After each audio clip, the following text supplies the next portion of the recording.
All right, we are live, and welcome to Super Terb Podcast, episode 46.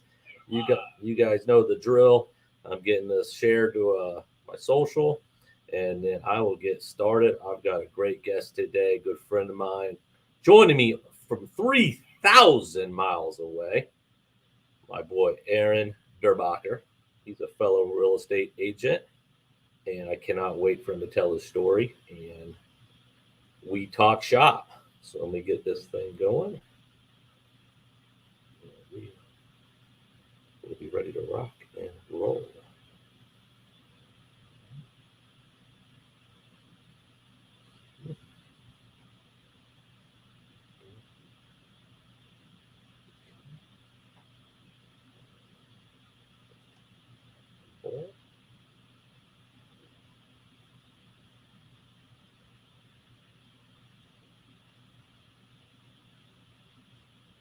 We're sharing that. We're going to get started. We get here. And welcome to the Super Terb Podcast. I'm your host, Michael Terb, your local real estate expert with the Terb Group, Coldwell Banker HPW, aka Super Terb, aka Coach Terb.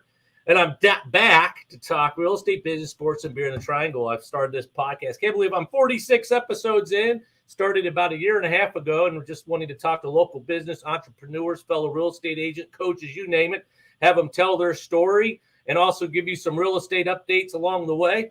I am very pumped to have my guest today, Aaron Derbacher. He and I met a few years ago through the League, which is a coaching group we're in, through David Kesey. And he's from my home turf of San Jose, California. He sells in the Bay Area. So I thought what great would be to have him come on, tell his story. Not only is Aaron one of the best agents in his market, he's one of the best agents in the country.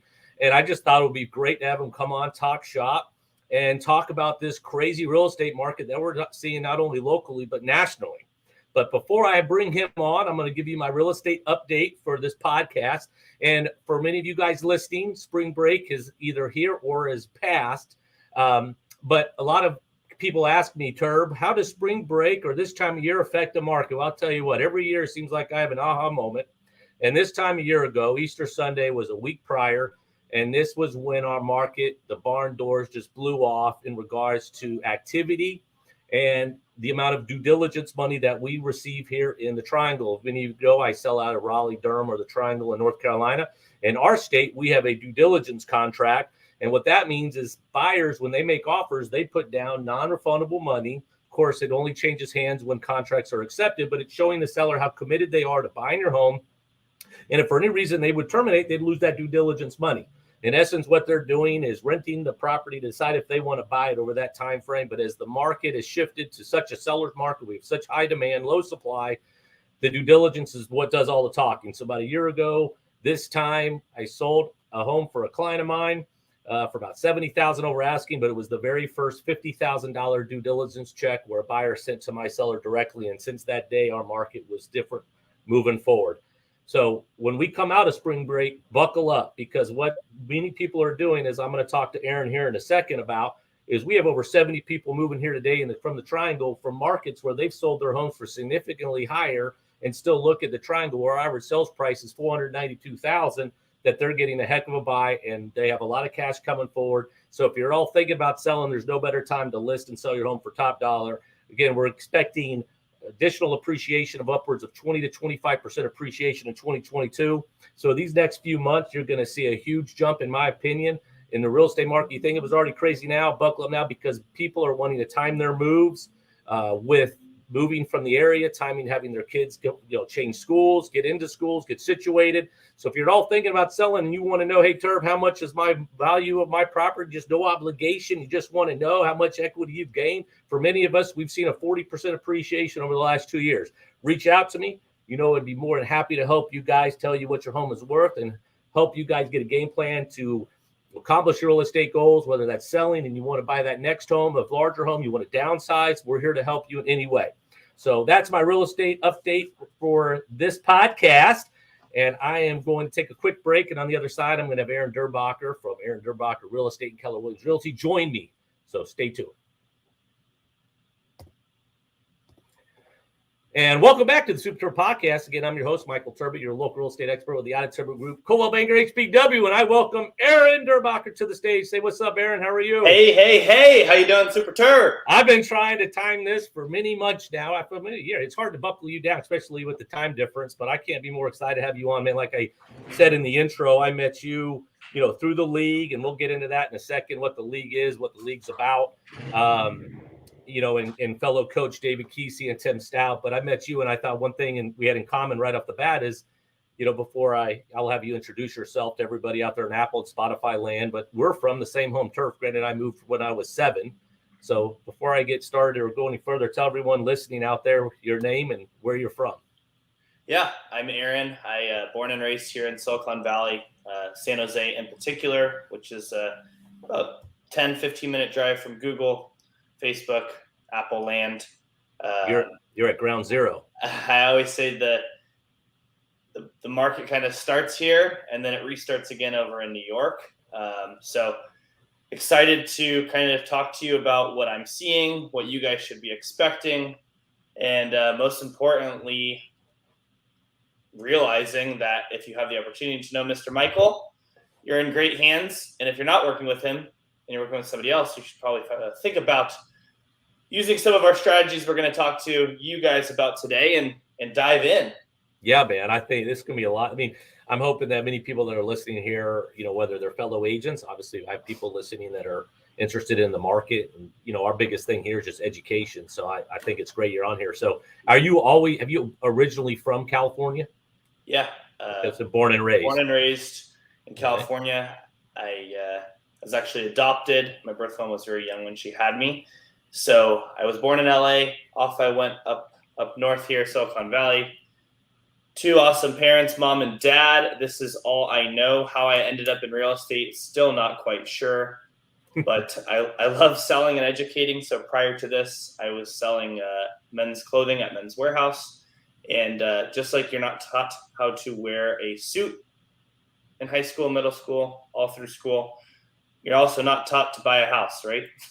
Right. No, you're right. I think the 2 things that we have in common are 1, sports, but 2, we come from a place of contribution and education. And I think our services kind of sell themselves. You're either all in or you're all out. You want to work with us, you hate us, you love us, we're repulsive to you. Yes, you're exactly right. My mom, before she got in real estate, I worked with my mother, Ida Terb, and she's been doing this now 34 plus years. Before that, she sold clothes, concept now, makeup. And so she was always in sales as well. So what did you do before real estate? Before real estate, I worked first job, I'm 28 now. So first job was at 15. I delivered pizzas. And after that, I worked at Men's Warehouse. Men's Warehouse. I was 20 years old. I went into real estate, and here we are 8 years later. So what made you say, hey, I'm going to get into real estate? It's a very random. So you started your career, you said 8 years ago? 8 years ago, successfully 5 years ago. So you basically were getting in the height or midst of the financial crisis. So maybe we're coming out of it a little bit. Yeah, it's really interesting is to answer your first question, my cousin was in real estate, a little bit older than me. I looked up to him at the time, and he was living with my parents and I, moving from out of the area, kind of getting his grounds figured out here in the Bay Area. And he just said, I think you'd be a great fit for real estate. I was going to community college at the time, and my parents kind of knew that school wasn't my thing. I said, can I go into real estate full time? And they said, yes. So off I went. Very random. We were eating chicken Alfredo from Costco. I won't forget. And then as far as going into it, surprise, not everyone wants to work with a 20-year-old to buy or sell their biggest asset. So it was an uphill battle. I didn't actually sell anything for my first 18 months. So what did you do during that 18 months? I was mowing lawns, bussing tables, whatever it took, door knocking for other agents, whatever it took. Yeah. Were you on a team to start? No. You started on your own. And then I was like, wow, I should probably be on a team. What was your aha moment where you said, I can do this?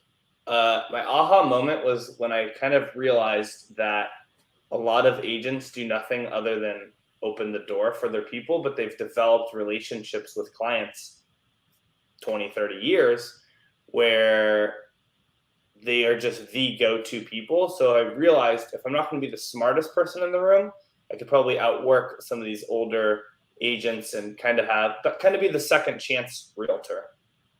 Hey, you're the go-getter, hungry, young guy. Let's give you a shot. Mm-hmm. So that was Was there ever a time you were like, because the stats say 87% don't get to their second year. The average agent sells us about 4 homes in a year. Now there's a lot of, we had a report come out a few weeks ago where one town in our area, that every listing there was 7 agents, that are listed. And I know so many agents just have a license, they don't sell whatever have you. But was there a time you're like, you know what, this isn't for me? Or I definitely think so. Anyone who's listening to this, if you're in real estate or thinking about going into it, if you do not have those moments where you want to quit, you're doing something wrong. Exactly. Right? Yeah. David tells us all the time, like you said, we share a coach. The action you take today, you're going to see dividends in 60 to 90 days, right? So if we get someone into contract, chances are we're not even going to get paid if we do it today for 30 to 45 days. Yep. So you mentioned David. I've been a member of the league now for it's hard to believe. I think almost 4 years. How did you meet David and the league, and how has that changed your career? Yeah, I'll be the first one to say that without David Kesey, I would be absolutely nothing. I single-handedly, we've had ups, downs. There's times where I think that I'm smarter than him and I don't need him. But without that guy, when I don't have him, my life is in shambles. And when I do have him, we're just coasting. Yeah. I met him probably about 7 or 8 years ago now. He was working for a larger coaching company, and he was a speaker, and I related to him on the fact that he just played baseball, loved sports. He used a lot of analogies with sports, and a lot of people can hear things from 3 people, and then they hear it from one other person, and it hits them a different way, right, Mike? Mm-hmm. And you just like, oh wow, totally get it. So well, it's funny how I saw it. How did you? So he was with another company when you met him. I remember. And then he went on Facebook and was like, I'm on my own. Yeah. And I I'm a former coach myself. Obviously, I coach basketball, and so our sports background. And I was looking for something that I was doing okay, but I needed that accountability. And I remember I just saw an ad for David and an ad like on Facebook or something. It was Facebook. It was Facebook marketing, and I remember I set up a consult with them, and we still laugh today. I think I was like the easiest sign up he had. I think I was giving my credit card within 5 minutes of the conversation. So salespeople are always like that. They're either the hardest sale ever or the easiest. Or just like, I'm ready. I think at that point, I was ready, and then of course met Tim Stout through David, and and people ask me all the time, especially because that's going to lead me to my next question with you is, where did you because they're the ones that introduced me to social media. Granted, I was already involved with social, but really just the ubiquity, the aesthetic, or the ubiquity of social and videos and things of that nature. I could just say, well, I tripled my business, and then of being around like-minded and helping with the positive mindset. I was looking at your, obviously I met you several years ago, but just I think about you often, but I don't exactly Google you. And I realized you've had a huge exponential growth since the last time I checked on, I just Googled your name. You've sold a lot of houses, especially in the last year or two. Yeah, no, we've been doing things and creating my own brand. Very proud to be a Turbit in this market, but at the same time, sometimes that's the best thing. Could be the worst thing when you have a top producer for your parents, because then they're thinking it's natural for people to think, oh, they're just riding coattails. But I wanted to create my own brand with my mom, and David was there. And it's funny you say, you can live without him. Well, when COVID hit, I felt like at the time I kind of panicked financially, and you don't know what's ahead of you. And I'm like, well, I've kind of hit, not necessarily a ceiling, but I was at the point of, well, I may need to take a step back, and I got out of the league. I think that lasted about 8 months. I was wondering about that, because I also thought I went through this egotistical phase where I thought I knew everything.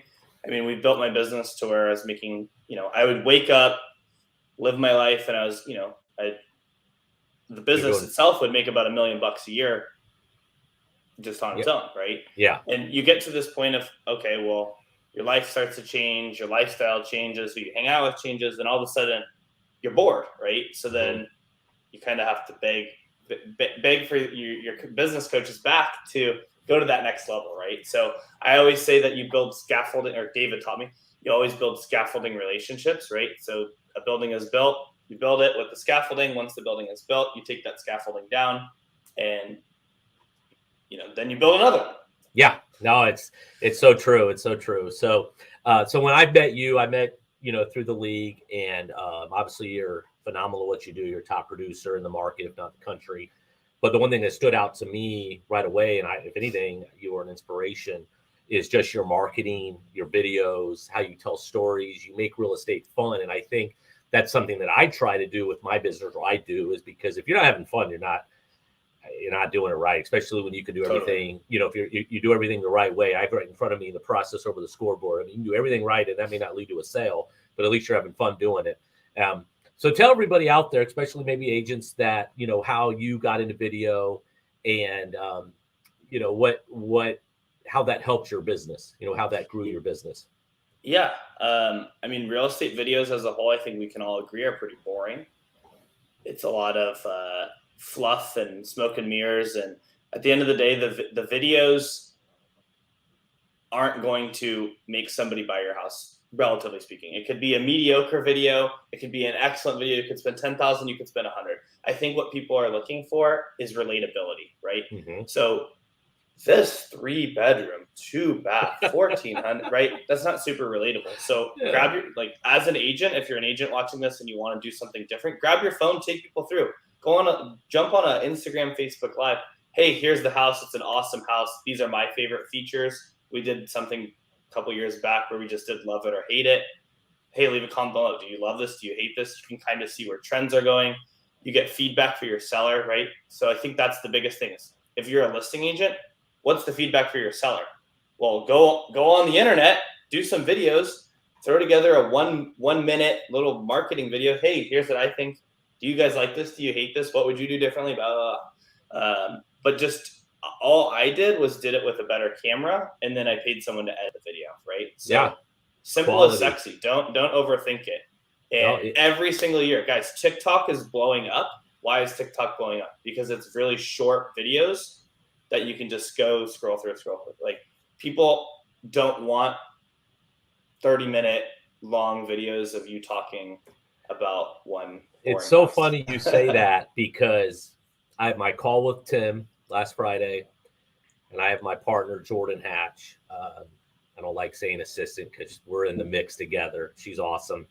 And we are now time blocking so we can start batch shooting more reels, TikToks, shorts, because that's what everybody's into. If anything, over the last year that I've been noticing, and you probably see the same thing with Facebook, is the views are down. I think David mentioned a while back that you have twice as much involvement with social, but half the engagement. So it's easy too, as an agent or someone's ego, and I try not to think about it like this, is, oh my gosh, I only had 32 views, where a year ago organically you had 600 to 1,200. So what I would say is, if you can have 32 views instead of 32,000, but you hyper locally know that you had an influence on those maybe 10 out of 32 people, that's a win for me, right? So I'm sure when you go out now and you're just maybe at the grocery store or whatever in your local area, people are like, dude, your videos are awesome. And you're like, holy shit, you watch my videos, you don't leave a comment, you don't like it, nothing. But people watch, people understand, people engage, people like it. You're exactly right. But the TikToks, the shorts, like you said, it's just a matter of staying one step ahead, because that was the question I was leading into, is how, and I've been following now on TikTok and how you're evolving there. I think it's, as marketers, as well as what we do, to stand at, to stay one step ahead, you've got to be able to evolve. and but just be we'll do yourself, right? Like that's exactly what you do so well. Like yeah, I'm Terb, I'm hyper, I'm exciting, I'm fun, and if you don't want that, got my energy drink right here. Yeah. Mm-hmm. So no, that's the thing too. Is I tell everybody, I just help someone with social. A couple weeks ago, a buddy of mine has a firm down in Charlotte. He's 80 mind jumping on my agents, just talking about social. And the biggest thing I always tell them is one, you got to make sure it's for you, have fun, and then the consistency is the key. You know, I love this ticker at the bottom of the screen. You love that, huh? Isn't that awesome? It's StreamYard, and that was one thing I started this podcast is just to have content. You know, because I think as agents, and you do this also great because a lot of your videos sometimes aren't even pertaining to the houses. It's certain projects that are going on in your market, certain things that start conversations. Is you're the mayor of your town, which is great. So it leads me to this: as far as what you do in your business, what does your makeup look like as far as a team? Do you have agents that work with you? Do you have admin? Yeah, tell everybody about that. Super interesting question. A lot of people don't understand, but I'm going to try to make this as simple as I can. I have been on my own. I have been on other teams. I've ran big, huge teams. And ultimately, what I found is that I do best when I'm on a smaller team. There's not a whole lot of rules. We have one brand. I have the freedom to do what I want, but I have a team leader who has put systems in place where all I have to do is plug and play. I get a listing, boom, it goes to Jess. Jess is the team manager. Jess has the vendors. Jess talks to the client so that when it's ultimately time to get the house, put the house on the market, the sign, everything's done, staging's done, signs in the yard. I show up, make sure that we're getting, the most amount of money. But surprise, your real estate agent isn't probably super good at marketing, isn't probably super good at meeting vendors out there, isn't probably super good at negotiating. They're probably good at a few of those things, but I am so bad when it comes to admin and delegating. Yep. And truthfully, I don't like it. So I pay a percentage of my commission from each transaction to our team, VKG Real Estate Group. And I couldn't be happier doing it that way because no, you're right. Because if you chase the money, you will always lose. What was the commission split? I should say. Was there a time when you had a hard time letting go though? Like no. They can't do it better, or you just? I always knew that I didn't like it. I am a salesperson first and admin fifth. I think, and it's great you say that because so many agents, especially when they're going through growth, because there's ceilings that you break through when there's, whether you're learning how to delegate, let go, and even Tim mentioned this on one of his last videos, is that so many people look at the bottom dollar versus the net of knowing what you can do and be successful at it and do more volume that way versus spending all the time in. Or if you could go back to a younger Aaron and say, something that you would tell yourself back then that you wish that you know now that you knew back then, what would that be?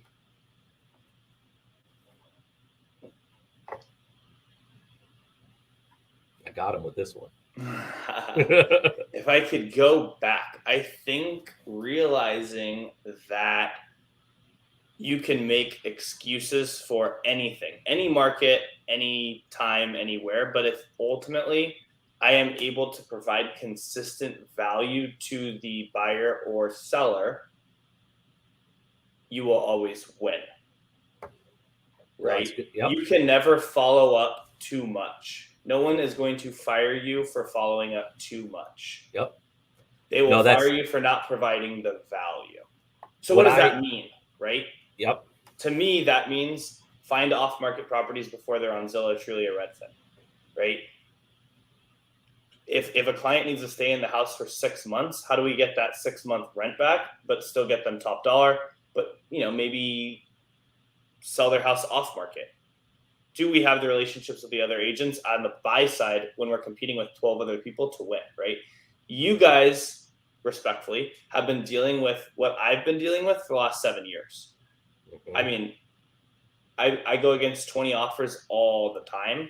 So if you think that just taking another agent out to lunch and providing no value to that other agent is what, you can't just ask for gimmies. You have to give, and then you will maybe get, but don't expect to get. So you need to build relationships with every top agent Two, help yourself, but also help your buyers. Also help your sellers, because you know that Terb on the other end is going to get it done because he's been doing this for so long and has so many other great connections that he can ultimately keep his clients in check. And when they put that $50,000 EMD good faith deposit, they're not going to turn and run away just because there's $200 in termite damage or something. Right. No, it's and it always comes back to, and we'll get this later, but it's about who you work with matters. I mean, people listening out there think it's a big joke. Who you work with matters. It's no bullshit. No, it's the truth. Who you work with matters will cost you thousands of dollars if you choose your grandma's realtor's aunt's sister. Okay.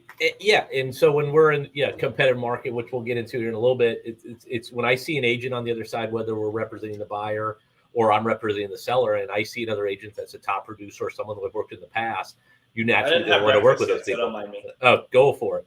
But you naturally are wanting to work with those people, and you know that it's going to be a smooth transaction. There's not going to be any issues. So if you're a young agent, touch on one thing though before I forget. Go ahead. That's okay. So going back to like who you work with matters, like as opposed to, sorry, I'm wearing shorts. As opposed to asking your agent what their commission is. Do you give rebates? Do you do this?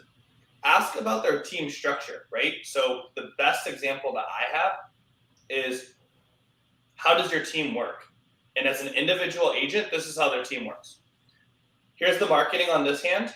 So let's do a circle motion. Here's the marketing. Okay, now you got a contract because you have 3 other listings. So now there's the contracts on this side. And then we need to keep the business afloat, and we have to get some quotes scheduled because maybe the people want some staging and some landscaping. That's on this foot, right? But we still have to keep the contracts and marketing going over here. Oh, now we got a new buyer that wants to see some houses, but all of a sudden it starts to look like this.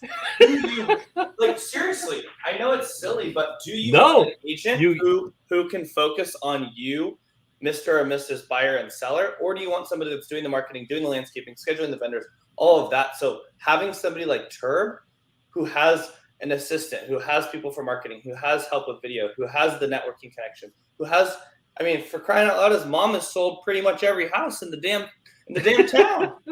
Exactly so, right. Who you work with really does matter. Who you work with matters, man. And so if you're a younger agent or you're in this competitive market, you don't know any other way. Everyone out there says, oh man, you must be killing it. You guys are awesome. You guys are crushing it. And obviously they don't know what they don't know, so you can't get upset with them. I'm like, yeah, I've never worked so hard in our lives to try to get people under contract or what have you. What would you tell an agent getting into this industry in this competitive times to concentrate on? Yeah, I mean, I would say that it's harder to get into a market like it is right now than it is in a huge downturn, right? Foreclosures, short sales, those sorts of things are easier because there's so much more inventory. People always say, yeah, you're killing it. Yeah, you're doing this. Yeah, I mean, I make great money and I'm super grateful and fortunate. I also save and make other people a lot more money. But what I would say is I consistently go against 15 to 30 offers on properties. What does that mean for, say, somebody did sell a house and there's 15 offers to the other 14 people? All agents don't get paid unless the transaction closes. So we're constantly out there submitting offers, doing the same thing over and over again. I would say it takes probably people 6 to 10 times to write offers before they're actually getting accepted. So as we are getting more and more and more and more clients, well, guess what? The workload is starting to pile up, and you're not getting accepted, but you're doing the same things over and over and over again. You're literally running out of time in the day to show houses. I mean, how would you feel working over and over and over and over again and having no results, not getting paid, that sort of thing? Does that make sense, Terb? Oh, yeah. Yeah, for sure. We are killing it because prices are higher and, sellers are killing it. Buyers and buyers agents are getting their ass kicked a little bit. Got to be honest. It is. I told people, I think so much of what I tell agents up front, especially the agents on our team, is the buyer consult and the vetting up front is so critical. Mm-hmm. Because there are buyers in this market that just aren't, this market's not for them. Respectfully, if you're a buyer out there and you're frustrated, we're frustrated too. But if you don't have your shit together and you don't want to go get your pre-approval up front, you're not willing to put together your proof of funds to be able to show the seller, you're not willing to waive off on contingencies because you're scared, it's not the market for you. And there will be a time when the market does start to correct, and it corrects here first, and then I would say North Carolina is about 1.5 to 2 years behind, just like places like Florida and Atlanta. But with interest rates rising, the market's starting to correct. If you're more of a nervous Nelly, don't put yourself in a position to lose where you're stressed out, not being able to sleep, calling Terb at 3 a.m. Just wait. But there are still deals out there, right? No matter what, if you buy something with a good floor plan, with good schools in a neighborhood that you love, and you do a cosmetic remodel yourself, you will always have what I call sweat equity so that you'll never be behind.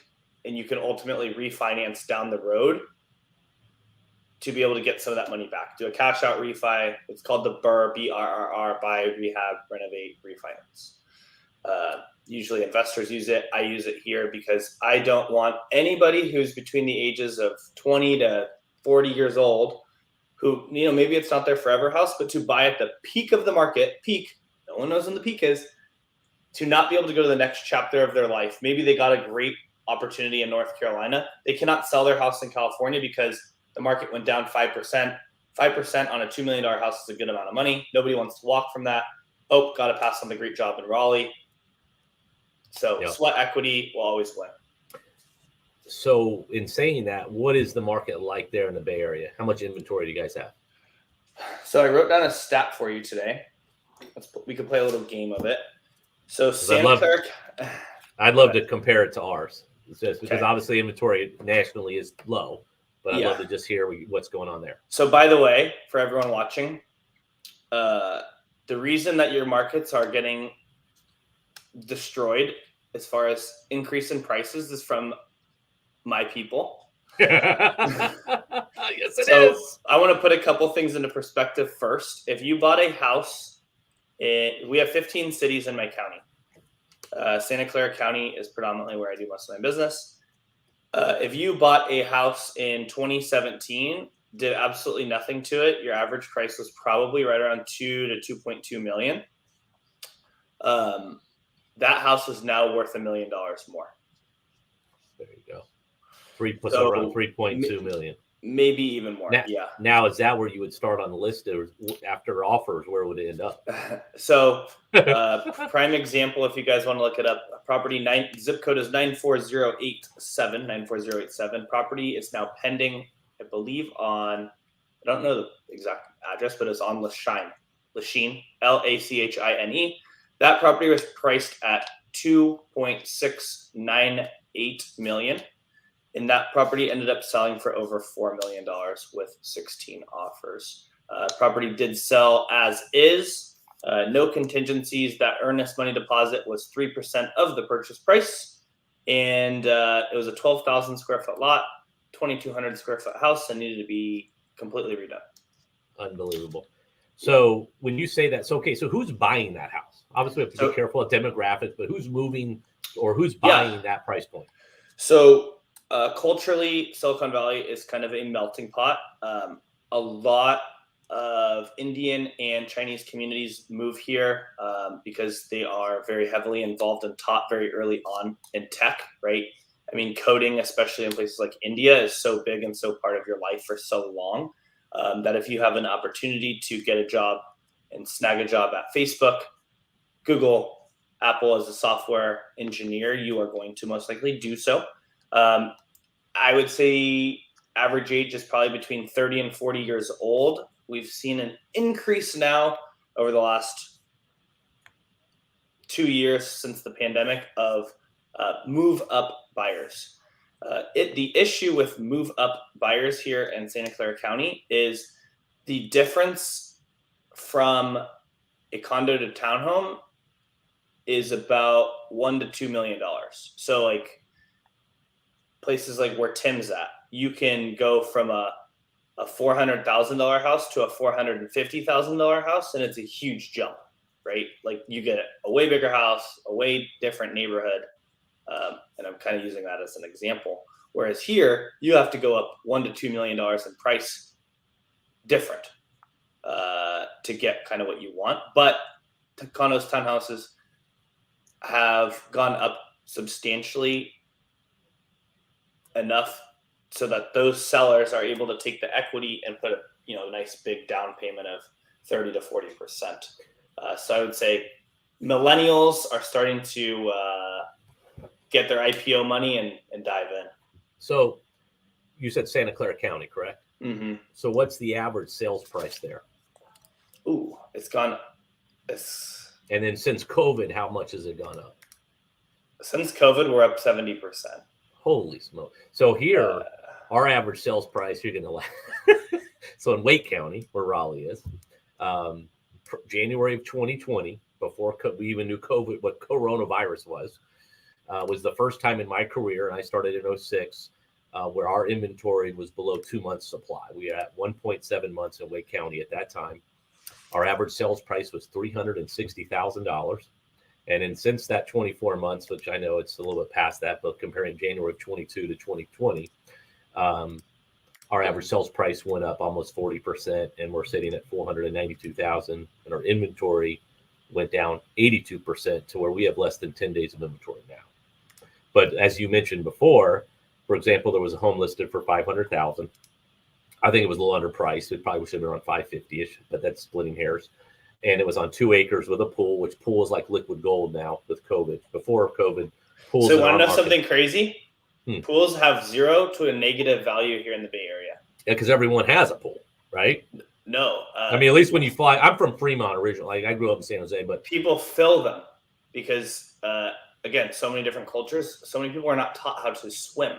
So if parents can't save their kid, so when you sell a pool, we actually provide in our inspections and disclosures, everything in the Bay Area is done up front because it moves so quickly. We actually usually provide a pool filling report. How much does it cost to fill? How about, I would not have known that. I mean, here, like what people asked us, if, does a pool add value? I would always say no before COVID. COVID hit, then you had, because most people would buy the neighborhood with the amenities, with the neighborhood pool, with things to walk to. Or you belong to a club, things like that. And then when COVID hit, people wanted their own private oasis. They didn't want to deal with scheduling. They didn't want to deal with social distancing. So it was amazing the jump when so here in our market, we're 18 to 24 months behind for pool installations. Dude, that's how much.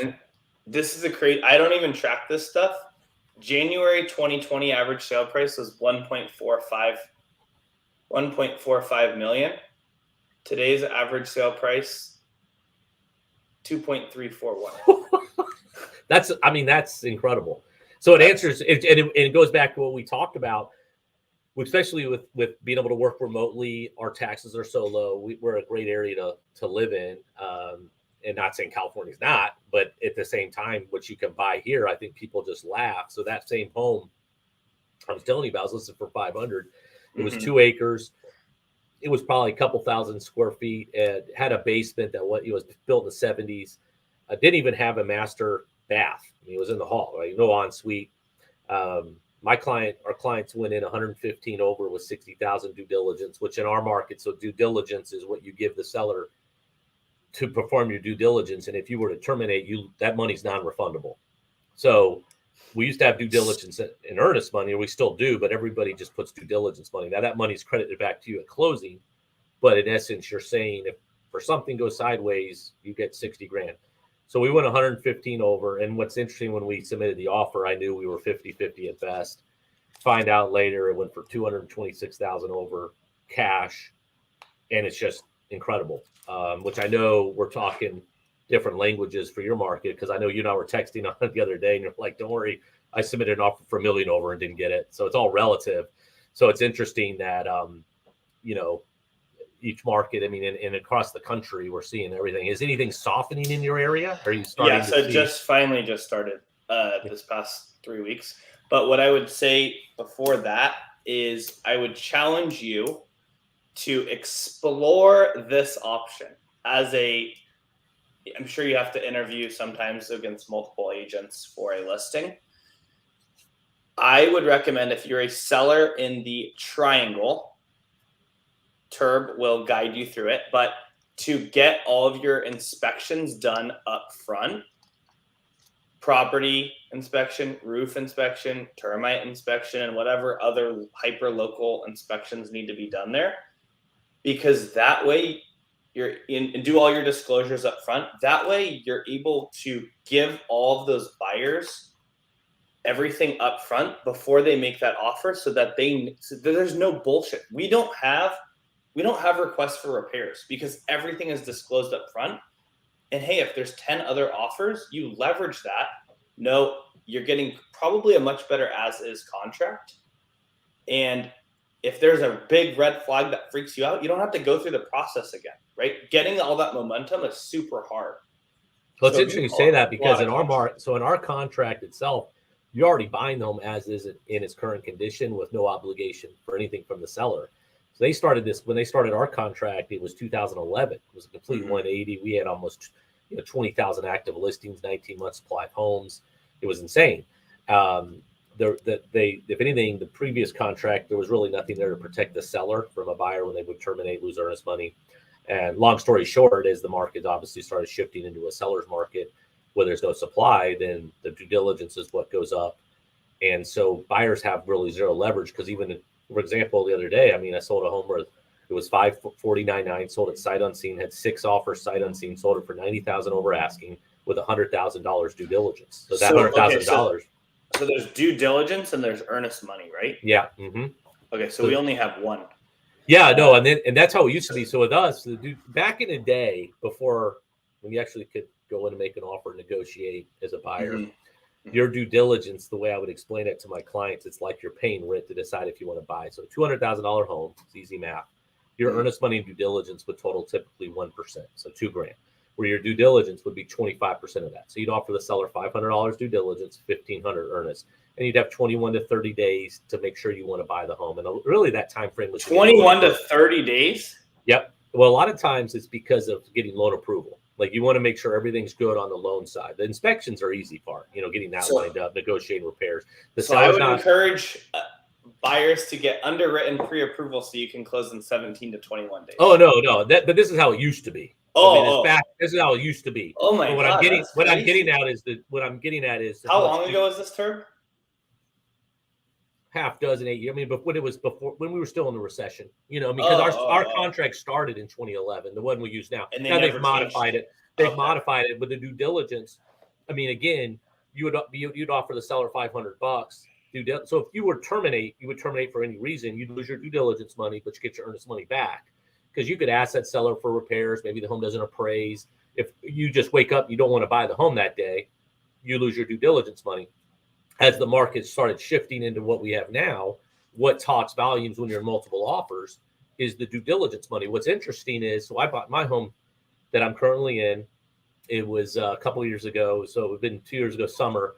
I gave a $6,000 due diligence check at the time, which for that, it was $615,000 home. We went 21 over.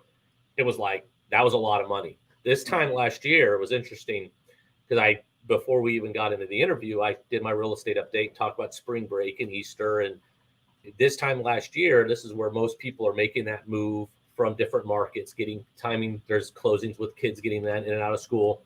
It was my first $50,000 due diligence. So meaning if they back out, they lose $50,000.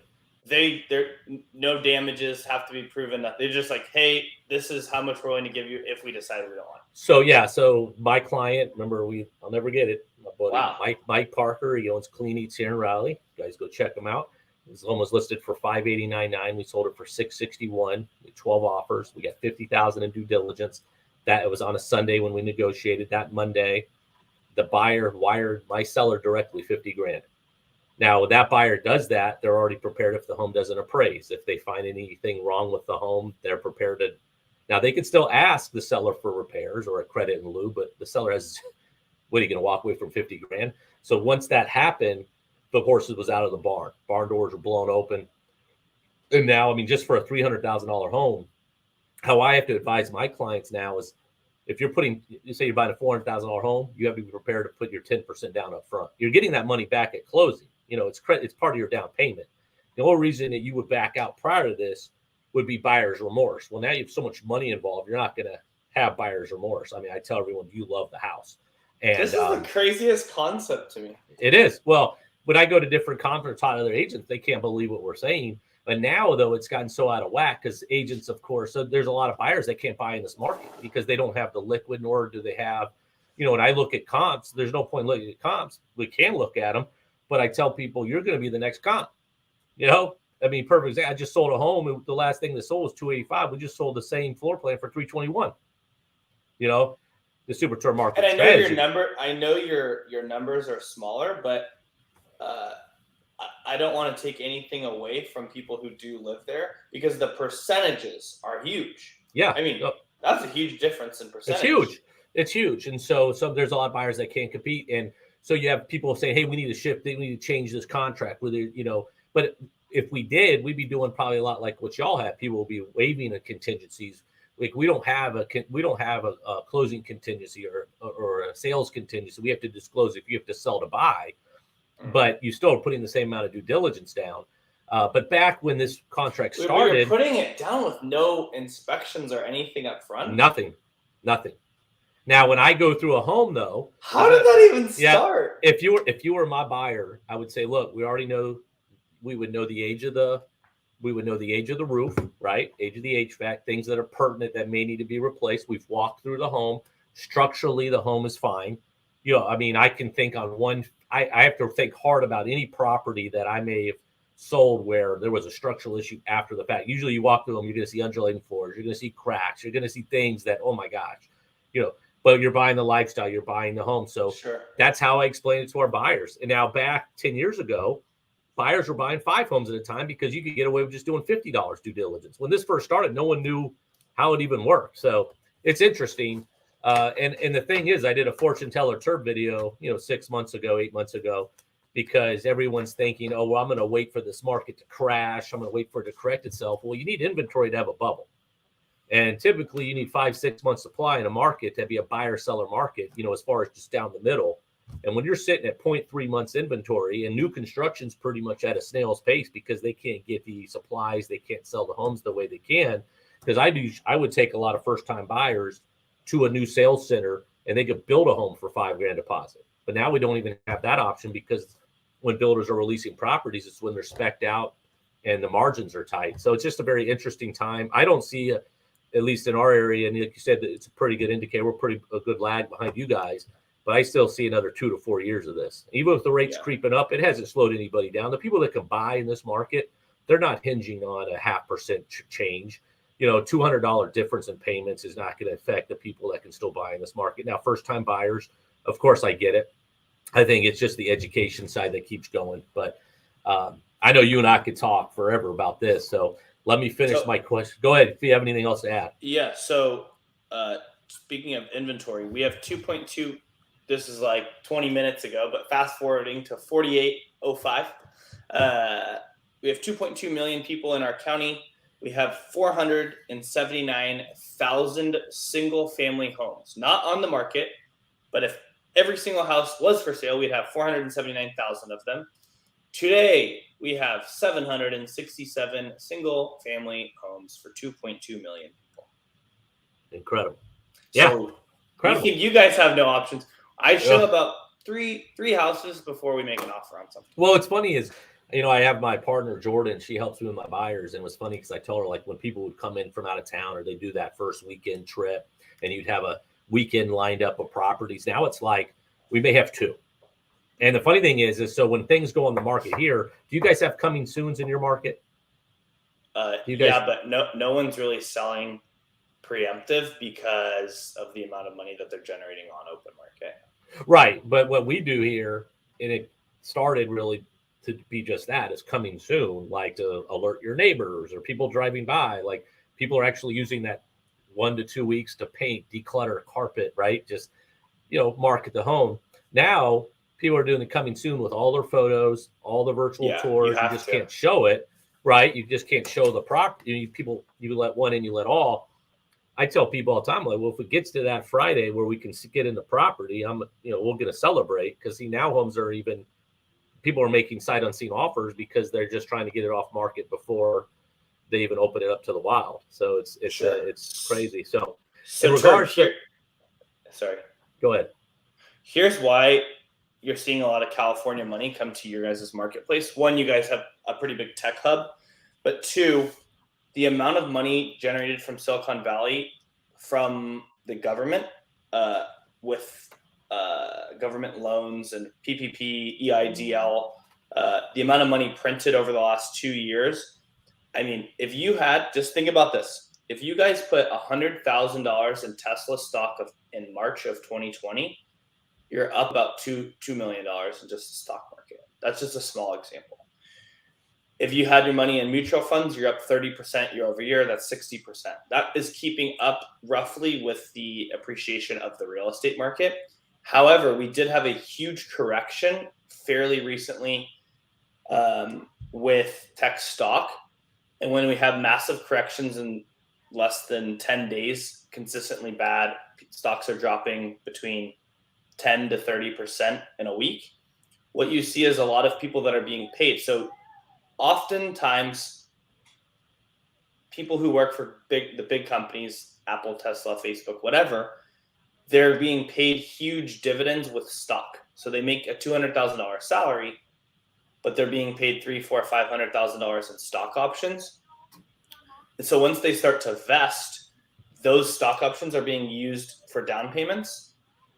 Also, they're being used for, okay, I'm going to cash this out, but I'm going to go find a place where I can have positive cash flow, because you cannot have positive cash flow here in the Bay Area.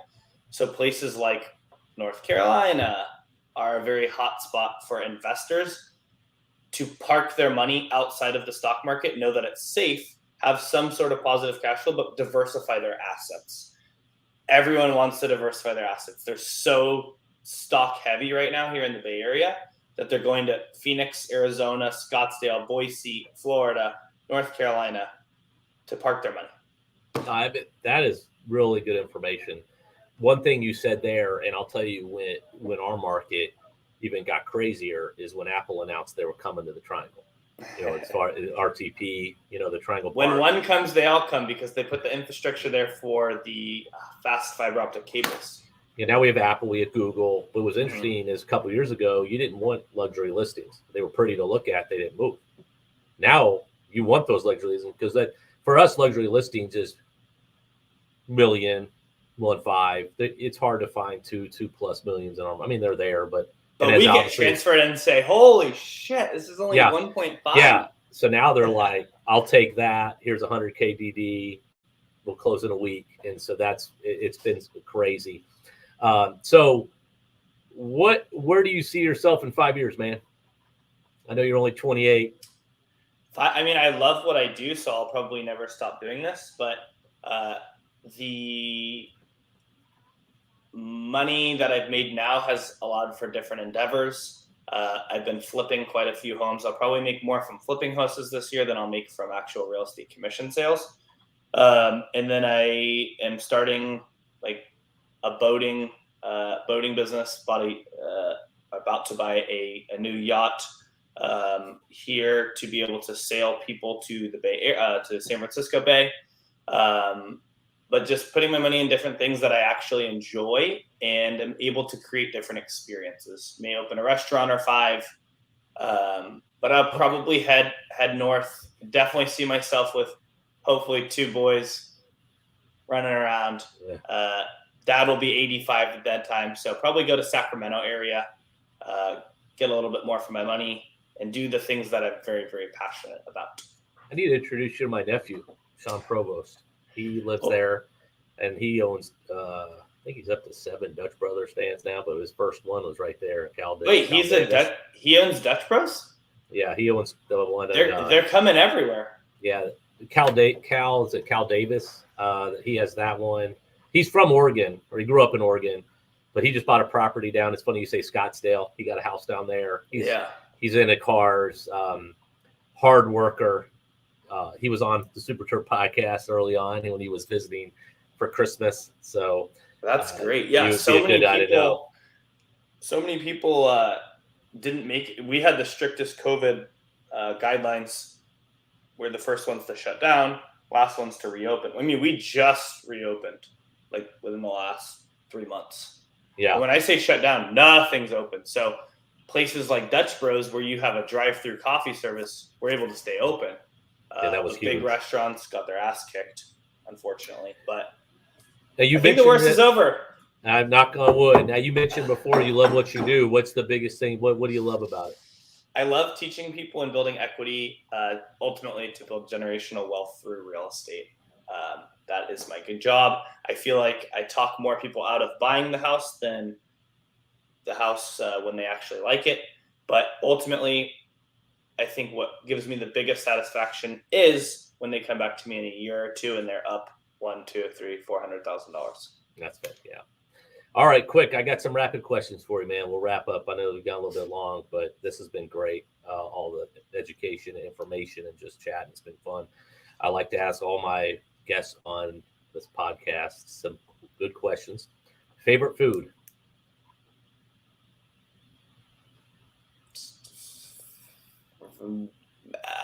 Sushi. All right. Favorite restaurant? Sushi Confidential, newly opened in Morgan Hill. Shout out Randy.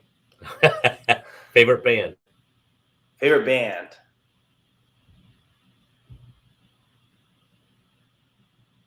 I'm going with Eminem. Nice. Favorite cocktail? Ooh, it is called a hummingbird. It is vodka with ginger beer with Persian cotton candy on top. Get it from Flowers in Saratoga. Yeah, did we by chance have that in LA? Well, that was a while back. That was when we went out when we were at the camp. No, yeah, I got it. The next time you come to the Bay Area, I got to take you.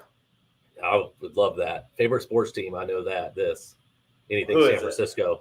Well, yeah, yeah, baby. Niners, Giants, Sharks. Yeah, right now I'm riding the Giants wave as we. And they got the Warriors.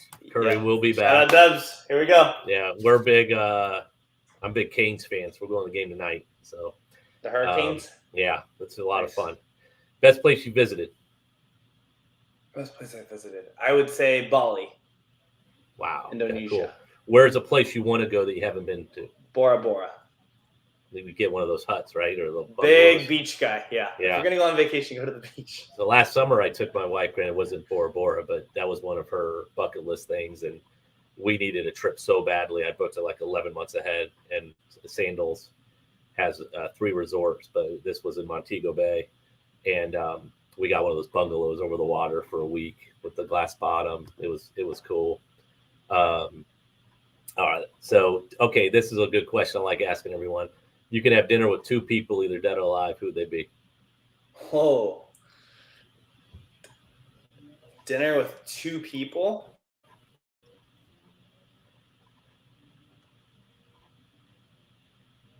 Off the top of my head, I have to go Barry Bonds 1. that'd be interesting. 2, I'm gonna go.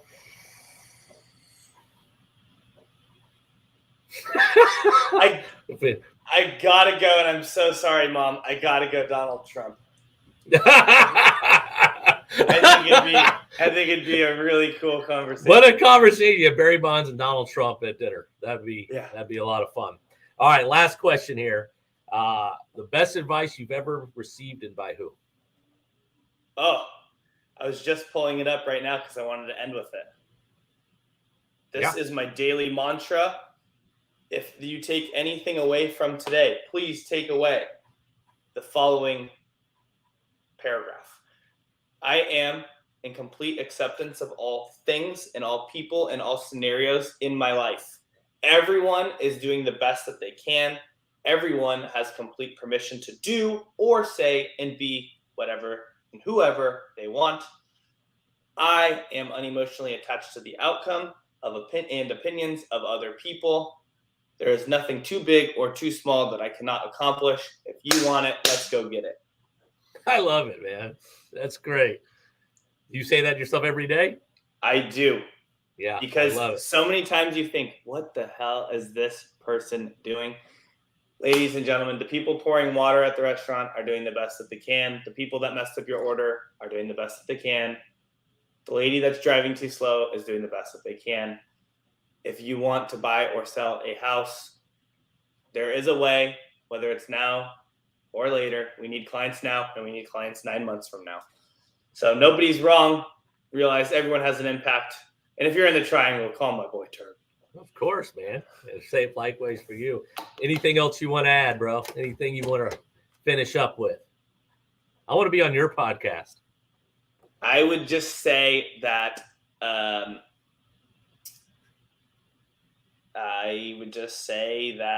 wait, there's a one thing that I wrote down for you.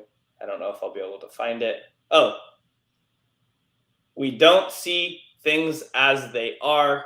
We see them as we are. Meaning if you think that Terb is super selfish and the worst real estate agent ever, consider that maybe you're not the best at your job and that maybe you're selfish. And you have unlimited access to unbelievable resources, especially in the real estate community.